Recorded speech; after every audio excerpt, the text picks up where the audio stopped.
activate battle mode.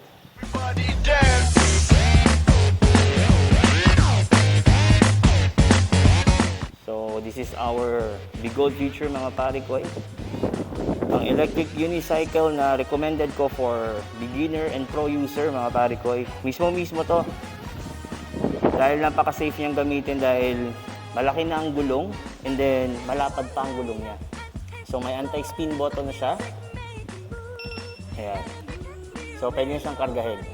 Okay? Then, pindot mo na ulit. Ayan. Tapos, meron na dito siyang headlight. Ayan. Turn off natin. I-blinking. Ayun. And then, siyempre, meron siyang taillight mga pare ko. Is for Sir Jake ng Iloilo. Kaya, masasabi ko, napakaswabe ng ating Bigold feature. Kaya hindi po kayo magsisisi dahil for sure, matutuwa kayo, mag-enjoy kayo at pwedeng-pwede nyo nang gamitin papuntang trabaho or pamalengke or kung saan ba kayo pupunta dahil pwedeng-pwede na siya maging main transportation ninyo within your area, within your barangay, within your city. So, ano pang hinihintay nyo dyan mga pare koy?